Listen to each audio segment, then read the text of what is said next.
Hello everyone, we are on the second topics इसी chapter का मैंने जहाँ छोड़ा था वहीं से we are starting. That topic is seeking empirical evidence.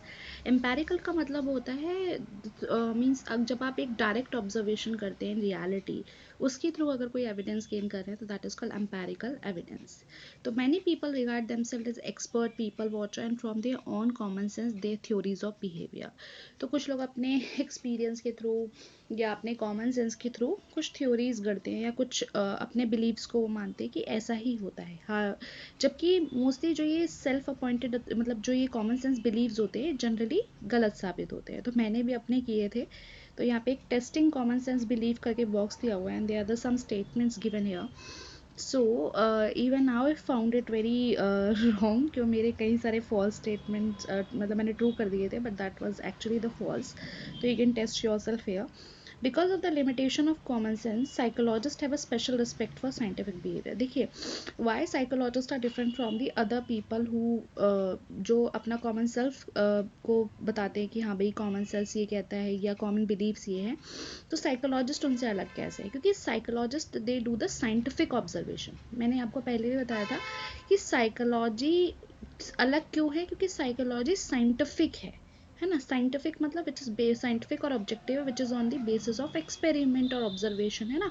तो which is on the facts, है ना, which is based on gathering empirical evidence information gained from direct observation. तो वही यहाँ पे evidence जो इकट्ठे हुए हैं वो empirical evidence है जिनको direct observation के थ्रू गेन किया गया है.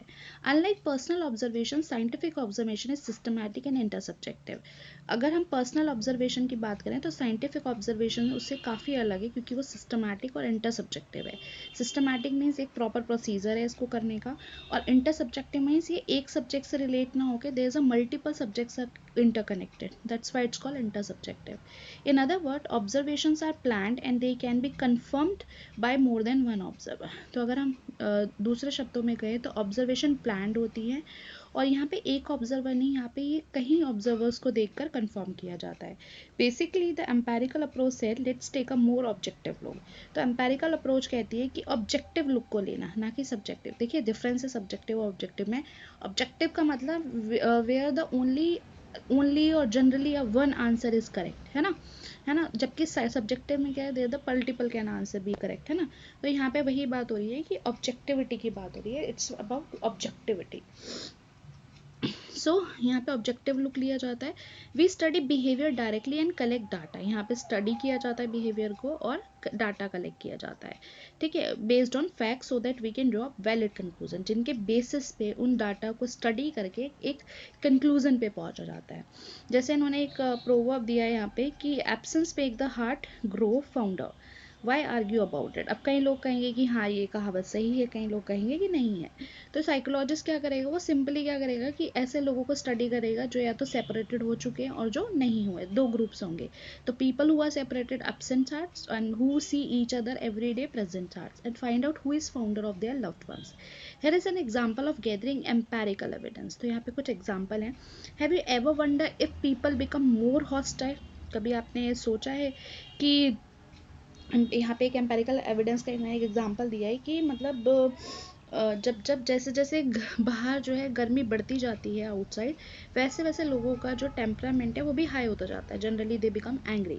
तो एक जॉन सिमिस्टर एंड कैरी कॉपर है, उन्होंने ये फाइंड आउट किया, उन्होंने डाटा कलेक्ट किया टेम्परेचर और criminal activity in Los Angeles over a 4-year period, ठीक है. तो उन्होंने एक डाटा कलेक्ट किया टेम्परेचर एंड क्रिमिनल एक्टिविटी पे. When the graph air temperature and the frequency of aggravated assaults clear relationship emerge. तो जहाँ पे एक ग्राफ लिया गया है कि एयर टेम्परेचर और frequency of aggravated assault. Aggravated assault का मतलब होता है जहाँ पे आप एक सीरियस बॉडीली हार्म किया जाए, ठीक है, टू एन इंडिविजुअल. और क्लियर रिलेशनशिप इमर्ज, यहाँ पे you had to come to an end when the relationship about to end. तो ये assault and temperature rise and fall more or less in parallel, ठीक है. तो ये जैसे जैसे टेम्परेचर बढ़ता है तो असॉल्ट भी राइज होते हैं. देखिए ना, दो तरह के रिलेशन होते हैं generally, positive and negative. Positive relation का मतलब होता है जब टेम्परेचर बढ़ेगा तो क्या कहते हैं, क्रिमिनल एक्टिविटीज़ भी बढ़ेंगी. तो ये हो गया पॉजिटिव रिलेशन, यानी दोनों एक ही दिशा में जा रहे हैं। नेगेटिव रिलेशन जब होता है जब एक इंक्रीज और दूसरा डिक्रीज हो रहा हो, जब टेम्परेचर बढ़ रहा है लेकिन जो क्रिमिनल एक्टिविटी है वो कम हो रही हो, तो नेगेटिव रिलेशन है। तो जनरली यहाँ पे पॉजिटिव रिलेशन मिल रहा है। It isn't the outcome of the study fairly predictable? Not, if you started out believing otherwise. Sometimes result of studies match our personal observation and common sense belief, and sometimes they come as a surprise. कई बार हमारी जो studies की जाती है हमारे personal observation और common sense beliefs होते हैं उनसे मैच करती है, और कई बार हमारे लिए सरप्राइजेबल होती है। In this stance, you may have suggested outcome. Your suspicions were confirmed by scientific observation. तो ये हम जो हमारे जो अंदर की कॉमन बिलीव्स हैं ये कहीं ना कहीं हमें क्या कहते हैं, एक दूसरे को वो करते हैं, कनेक्ट करते, मतलब जो हमारे कॉमन सेंस बिलीव है कहीं sorry In this instance, you have guessed the outcome, your suspicions, and confirmed by scientific observation. However, hostile action require more extreme physical exertion, such as fist fights might become less likely at very high temperature. Without systematically gathering data, we wouldn't know of sure if overheated antelans become more lethargic, more aggressive when it got hot. Thus, the study tells us something interesting about frustration, discomfort, and aggression. देखिए यहाँ पे बात हो रही है कि ज़रूरी नहीं है जो हम मान रहे हैं वो सही हो, तो इस कंक्लूज़न पे हमें पहुंचने के लिए डाटा चाहिए था। तो विच हैव यहाँ पे जो इकट्ठा किया गया है, और एक इन्होंने ग्राफ भी बनाया, एक साइड इन्होंने एग्रावेटेड असॉल्ट लिया है और एक साइड इन्होंने